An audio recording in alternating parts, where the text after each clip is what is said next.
Welcome to another episode with Janine and Liza, learning about laser engraver and Lightburn software.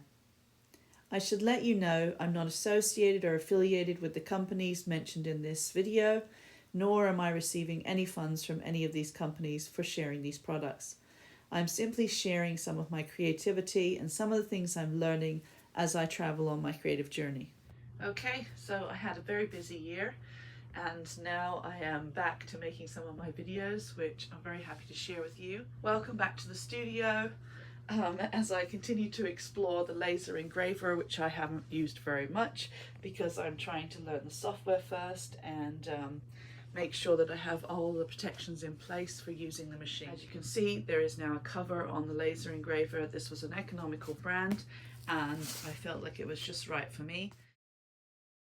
I just checked the measurements and it fits nicely around the machines. It is I don't know if you say creality or creality, but it's a very nice looking cover. It has a zipper so you can access the machine without having to take off the cover, which is great. And you can just zip this over and you can see through it as well. But I would obviously be wearing my laser glasses if I'm going to be doing any laser engraving, making sure that my eyes are protected and anyone else who's in the room with me. It's quite sturdy plastic too.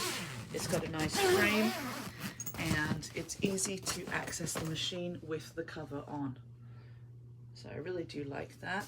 It also has a vent with a fan at the back here, and it comes with a tube and a band in order to secure it, and this will be venting to the outside.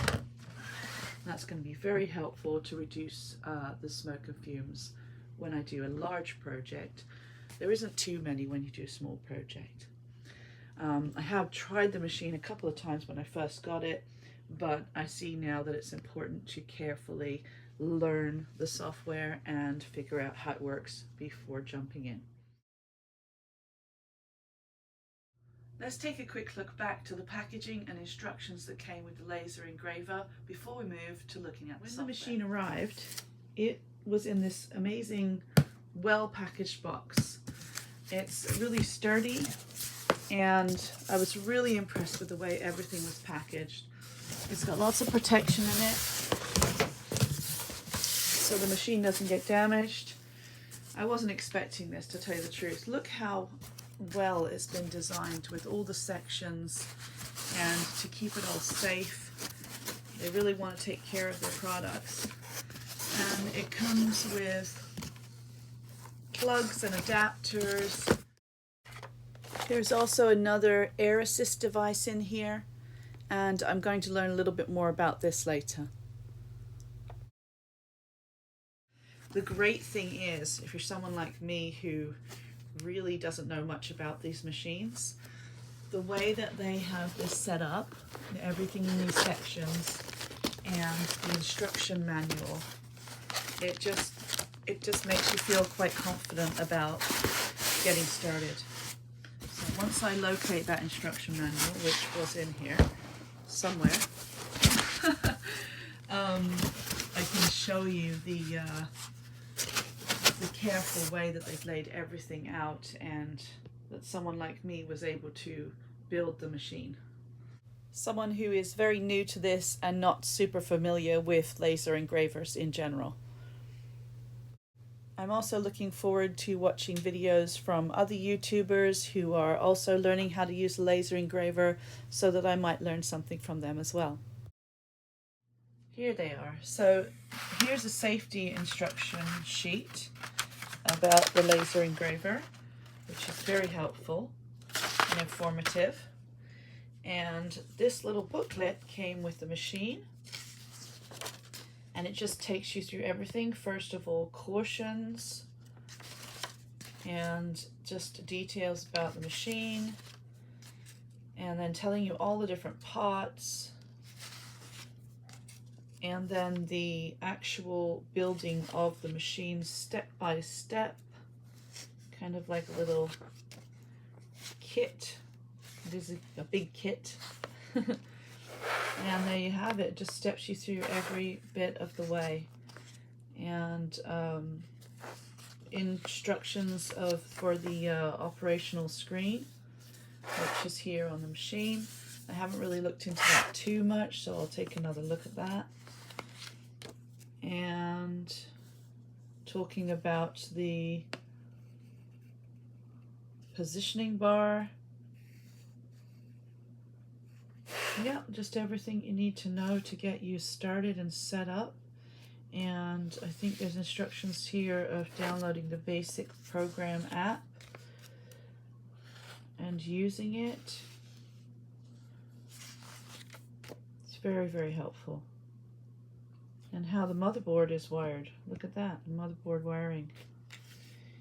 And then we have the air assist. I suppose that's a little bit more of the air assist. There you go. There's that part I was showing you. And maintenance tips. Now let's go back for a second, because I believe this is also air assist.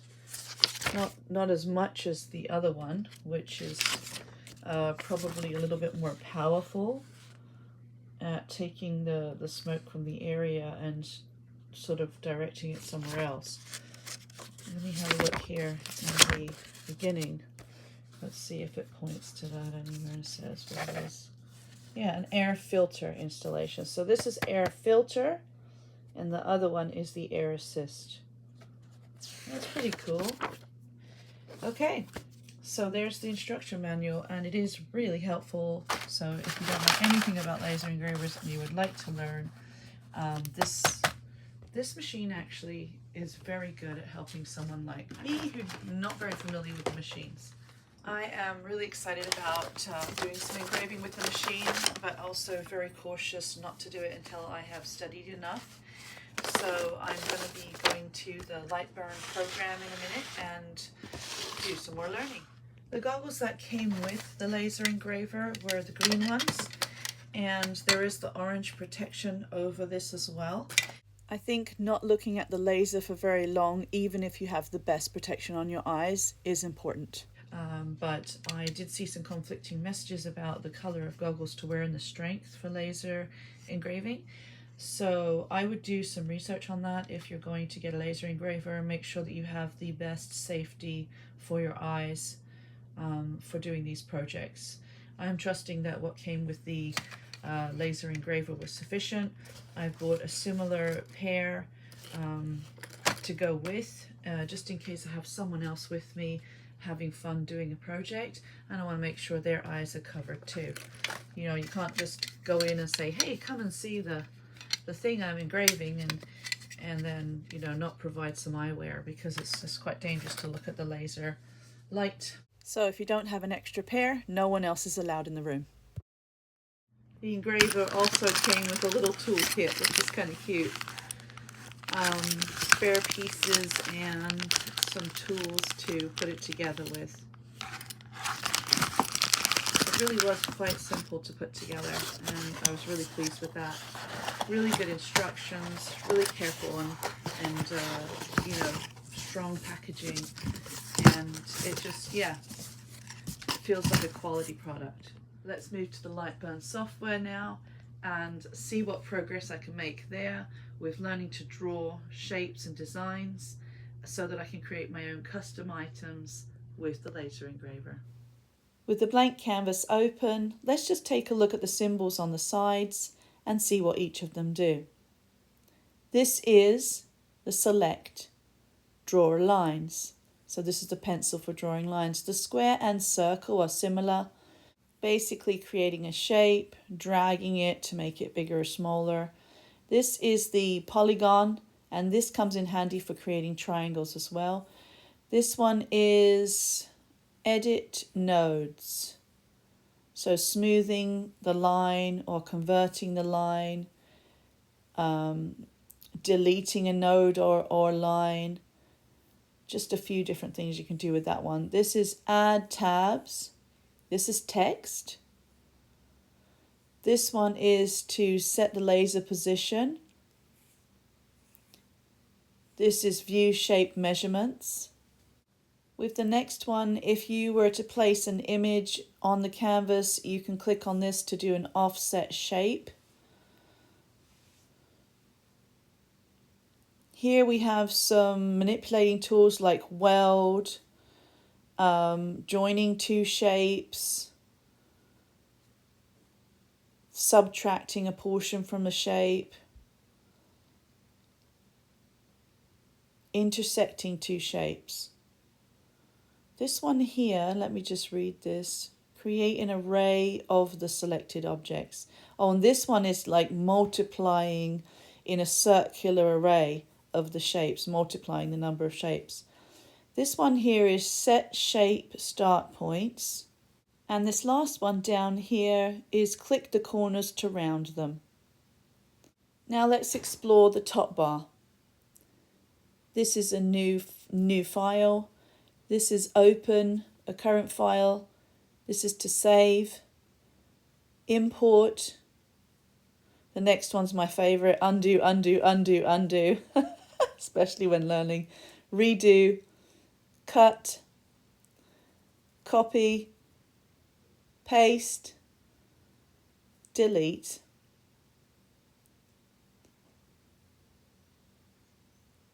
This one is pan and drag view, zoom, zoom in, zoom out, zoom to frame selection.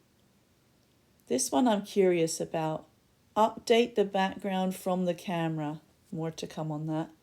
Preview, settings, general Lightburn settings like display option, units of measurement, etc.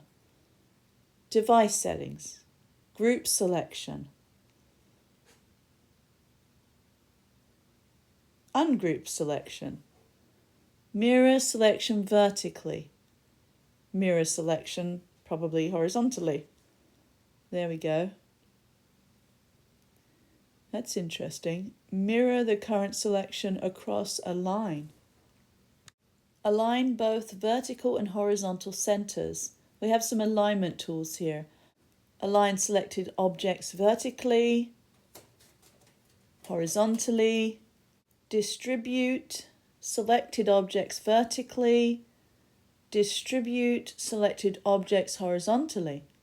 Make selected items the same width. Make selected items the same height. Move selection to. And this one has a lot more options, which we will see later. Lock. Lock the aspect ratio for numeric size entry. Let's see what else will show us a tab of explanation. This is how we explore programs. Space to add or remove between. I didn't get to read it. You'll have to rewind. Space to add or remove between lines. Let's see what else we can find. Variable text offset. This screen is very small I'm looking at for editing, so you'll have to pause to reread that. Rotary setup. Let's see if I can see this one. Dock, objects, looks like leftward. Okay.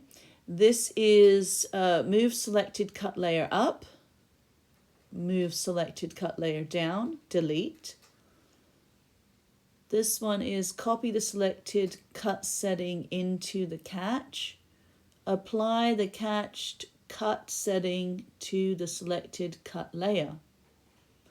This is, of course, the color of the code of the layer, how many passes are going to be cut or burned. This is the interval.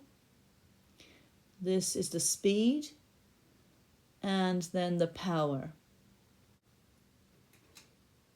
Down here you have some open tabs that are the ones that you would have selected to have accessible for your use during the use of the program. So you can choose which ones are open. We'll talk about that in a minute. Along here we have all the different colors for all the different layers that you can have. Now let's pick the square and then we'll talk a little bit more about those tabs. I'm going to place a square here on the canvas. And then I'm going to click on this button down here, which opens up a whole list, and you'll see little tick marks beside it. And when you select them and put a tick mark beside it, that's when you're opening the tabs to have them accessible. Now what we want is we want the tab, let's just look again, that says Shape Properties. See how it was not ticked and now it is? So when you go to Shape Properties over here after selecting your shape, it gives you some options, and you can now manipulate that shape using these little arrows. So you can also have it locked or unlocked here for the purpose of deleting it or changing the shape. You can change the radius of the corners, which is really cool now. When you push the arrow up here like this, you get the curve on the corners. But if you go to the lower arrow, down arrow, and you hold that down, as the numbers speed along, you can see that it's inverted the corners, which is pretty cool. And that can be great for a frame or just to contribute towards a pattern of some kind. Once I have the shape that I'd like to have here, I can make it even more interesting by clicking the circular array. And what it does is it automatically duplicates the number of the shape to whatever is in the copies section here. So there are 7. Now I'm going down to 3, 2, 1, and then back up and decide how many I'd like in the circular array and how I'd like that positioned. And I think these buttons here, again, I'm just learning, affect the way that this looks. So when I select more of the shape or less of the shape, it seems to change the way that the shapes are positioned in the circular array. This is the center button. As I'm just learning, I'm not quite sure how to describe what it is doing right now, except to say that it's just shifting the center of the shapes. It also does appear to be making some of them larger. However, that's just an illusion as the shapes are separating from each other. Again, there will be other videos on YouTube that will explain this a little bit more, and I look forward to watching some of those and learning. You can just have fun exploring the different aspects of this. I'm going to settle on a position of the shape here, and then I'm going to go back to the shape properties. As I exited, I noticed that some of the shapes in here have the edges selected, and I can click over here and adjust multiple shapes at the same time. But you'll notice the one that is there's not a broken line, is not changing at all, but the rest are shifting. So this shows you how you can change just some of them and not all of them if you chose. Now I'm trying to select a specific shape, and you can see the one that's perforated is the one that I can make adjustments to now. It's a little tricky because there's lots of layers in there, but you'll notice some of them are solid lines and one of them's the broken lines, and that is the one that's being adjusted right now. So you can change the shape of one of the shapes, and you can also delete it because it was the only one selected. You'll notice now that all the lines are solid, and to get broken lines again or select some of them or all of them, I have to drag the selector tool over them, and then you'll notice again that the shape properties have appeared and I'm able to make adjustments to the ones that have the broken lines. I'm going to try and select all of them at the same time and make adjustments. See, it says multi here, and again playing with the shapes, inverting the corners. So this is how we manipulate the shape properties, and you can manipulate a layer at a time or you can do them all at once. So just remembering that over here we have the list, and whatever you choose to put a tick mark beside from this list you will have access to on the lower bar over here. And only when you select the object and have a broken line on any part of it or all of it will the shape properties become visible. You have to select something in order to work on it. You could also change each layer of this into a different color using the color coding bar below, but I'm not going to do that right now. I think that I will now move on to another shape and see what kind of fun we can have with that. I'm going to go up here and try to delete. Oh, if it is green, it is locked. If it is brown, it is unlocked and you can delete it. So only one shape was selected. So now I'm going to try to select all of them and delete all of them. I'm attempting to select them all, but sometimes only one or two becomes selected, so I have to keep trying until I get it, all of them. There's probably a command, a secret command or a trick to it to actually select them all, but I have to learn that still. Maybe it's a pushing command on the computer as I select, I don't know, but don't quote me on that because I'm still learning. So I've deleted that now, and I am going to play with the circles. Let's make an oval and see what kind of fun we can have with the circular array. Wow, look at that.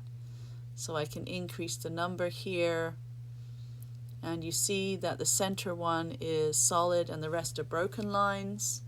And I have access to the shape properties over here, and I'm playing with those right now. There we go. Making the ring, a ring, the ring. It's pretty cool. So what I think I'll do is I will select the solid oval in the middle and delete it. There we go. Just put that little tiny line right on that one. And then delete it. And it must have been unlocked because it did delete. And now I'm going to select all of them and hope that they all get selected together. Yep. So now I can make adjustments to all of them at the same time. Have a little bit of fun with that.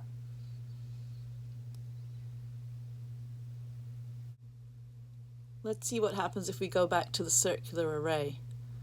Oh, it's still set for 6, so we got 6 times 6 circles there. So we can decrease or increase that. I'm going to come out of the circular array and I'm going to center the circle using the tab at the top. This is the tab I said we'd read more later. So if I click on this, move selection to, it opens up a larger tab and you can see all the different options. Move to center, move to upper left, move to upper right, move to lower left, lower right, move to a lesser position. I've selected move to the center. Just for fun and just because we can, I'm going to change this to a blue layer. We'll work on layers a little bit more later as well. I'm trying to share what I learned shortly after I learn it so that you can follow along on this journey, and perhaps you've just got yourself a laser engraver or you're thinking of getting one, and maybe these videos will be helpful to you too. Here I'm just clicking through the options to see what's there. Some of them are still like another language to me, so again, as I learn, I will share. But I just hope that seeing somebody going through this as a person who's not very knowledgeable in these things and seeing how you can learn it will be encouraging for someone who's thinking about doing it. Here, because I now have a layer, these sections have been highlighted and you can see the different what am I doing now? Just showing all these options that are along here. I'm like, what am I doing now? You can see that the power, the speed, the pass count and the layer color are all highlighted now because I do have a layer.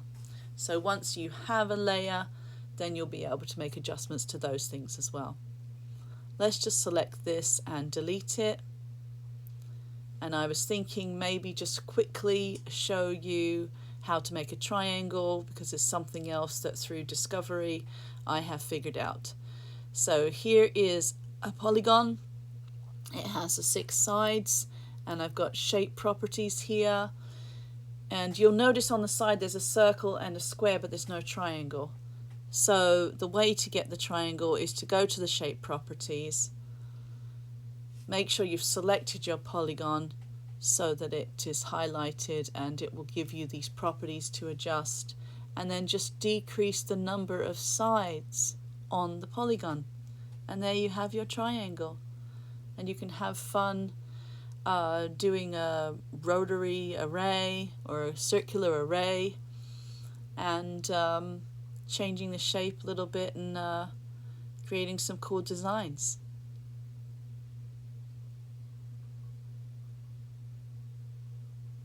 Let's see if we just center it here.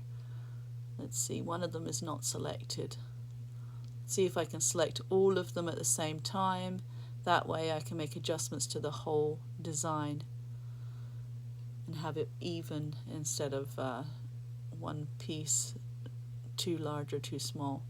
There we go. So making adjustments to the whole design, and then let's go up here and bring it to the center of the page.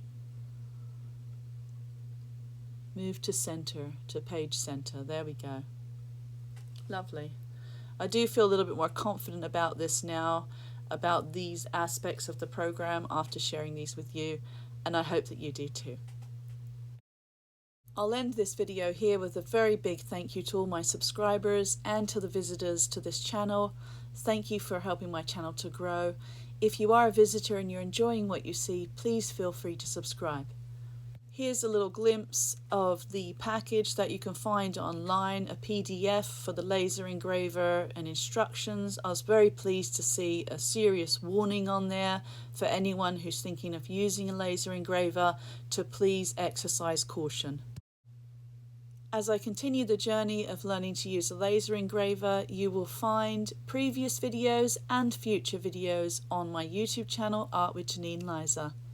You'll also find a variety of other creative activities on the channel, including Cricut machine, step-by-step art classes, plus sharing the journey of growing food in my garden and cooking.